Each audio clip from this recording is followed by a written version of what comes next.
ఇదిగో మా పెద్దనే వచ్చి స్టార్టింగ్లో ఉతికి పడేశాడు చూడండి. రాజా నీ సన్నిధిలో అబద్ధాలే పాడతారబ్బా. అవునా, అలాగ అయిపోయింది. వాస్తవానికి క్రైస్తవత్వం అలాగ అయిపోయింది. ఎందుకంటే ఎంతమంది నిజంగా దేవుని సన్నిధి కోరి ఆయన సన్నిధిలో సమయాన్ని గడుపుతానికి, జీవితాన్ని గడుపుతానికి నాకు అందించిన దేవుడు రాజైన దావీదు చెప్పిన రీతిగా నేను ఇంకేం కోరతా, ఆయన సన్నిధిలో ఉంటే చాలు నాకు. చూసి ఈరోజు కృతజ్ఞత ప్రార్థన అనేటప్పుడు ఎంత చక్కని టైటిల్ అని అనిపించింది నాకు. ఎందుకంటే ఈరోజు చాలామంది కృతజ్ఞత ప్రార్థనకు వస్తారేమో, నోరు కూడా తెరవకుండా వెళ్ళిపోతారేమో. కానీ ఈ రాత్రి పరిశుద్ధాత్ముడు మనల్ని దర్శించునుగాక. బైబిల్లో చూస్తానండి, ఇక్కడ యేసు ప్రభు ఈ ఊరు బయట నుండి ఇంకో ఊర్లోకి వెళ్తున్నాడు. ఒక చిన్న గ్రామం దగ్గరికి వెళ్ళాడంట. 10 మంది కుష్ఠరోగులు వచ్చారంట. 10 మంది కుష్ఠరోగులు వచ్చి వారు ఏం చేస్తున్నారు చూడండి, అక్కడ చదవండి గట్టిగా. వారు ఏం చేశారు? 13వ వచనము, వారు దూరం నుండి నిలిచి వారి స్వరములెత్తి యేసు ప్రభువా. ఈ ప్రార్థన మాత్రం మనందరం చేస్తాం. మరణ పడకలు ఉన్నదప్పుడు, చేతగాని పరిస్థితుల్లో, ఓటంలో, రేపు వచ్చి అప్లోడ్ నువ్వు డబ్బులు కట్టకపోతే రేపు ఇల్లు ఖాళీ చేయాలి, అప్పుడు చేస్తావు చూడు ప్రార్థన. ప్రభువా నన్ను కరుణించు.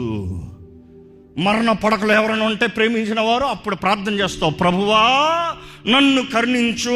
ఇక్కడ 10 మంది కుష్ఠరోగులు కేక వేస్తున్నారు, ప్రభువా యేసు ప్రభువా నన్ను కరుణించు.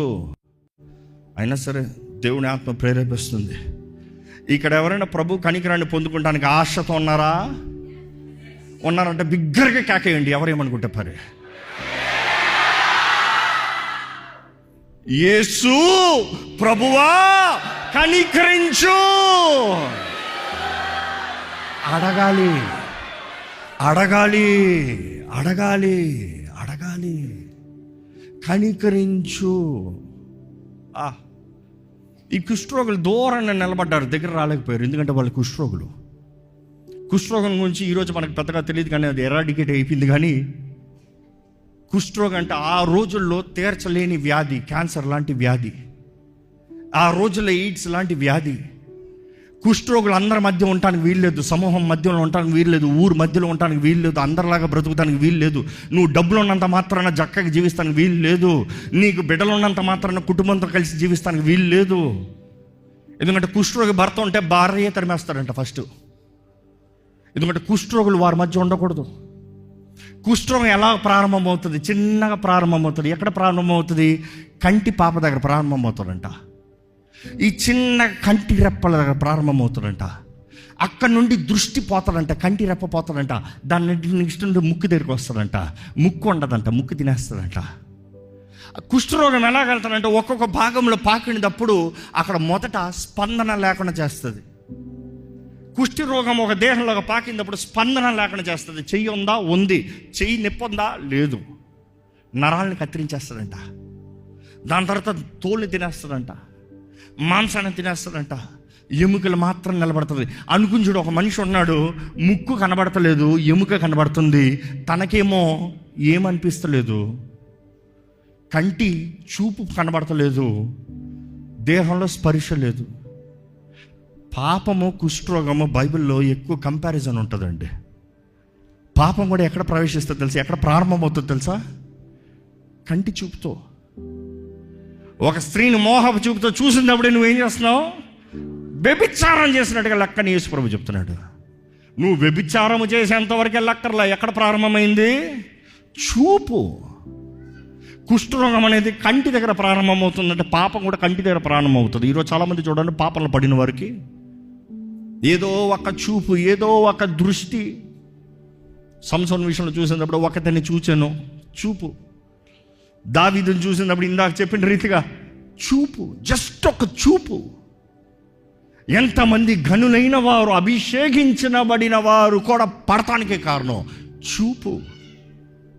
గెహజీ చూశాడంట, నయమాన్ తెచ్చినవి చూశాడంట. చూపు. ఈరోజు చూపు భయంకరమైందండి. ఈరోజు మీ చూపు ఎలా ఉంది? మీ చూపు అదుపులో ఉందా? మీ చూపు కంట్రోల్లో పెట్టుకోలేకపోతే మీ జీవితం కంట్రోల్లో లేదు. జాగ్రత్త. ఈరోజు చాలామంది మనుషులు ఉంటే ఒకలాగా, మనుషులు లేకపోతే ఒకలాగా, భార్య పక్కన ఉంటే ఒకలాగా, భర్త పక్కన ఉంటే ఒకలాగా, లేకపోతే వేరేలాగా ఫోను. యవనస్తుల తల్లిదండ్రులు పక్కన వాళ్ళు ఎవరైనా ఉంటే ఒకలాగా. నో, దేవుడు చూస్తున్నాడు నన్ను. కొన్ని విషయాలు మనం నిర్ణయించుకోవాలి. ఇది నేను చూడను. యోబు అంటాడు కదా, నా కంటి దృష్టితో నేను ఒక కన్నికని చూడను. I will not see. ఎందుకంటే ఆయనకు తెలుసు, కంటి చూపు సరలేకపోతే జీవితం సరలేదు. ఎందుకంటే మన కళ్ళు మన దేహానికి ఏమని తెలియజేస్తుంది దేవుని వాక్యం? దీపం మారిపోతే బ్రతికే చీకటి, దీపం మారిపోతే బ్రతికే అంధకారం.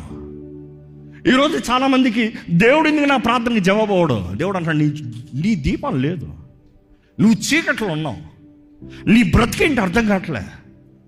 ఈరోజు ఇక్కడ ఉన్నామని మిమ్మల్ని అడుగుతున్నానండి, మీ చూపు ఎలాగుంది? మీ చూపు సరిగా ఉందా? మీ చూపు దేవుని వైపు చూడగలుగుతున్నారా?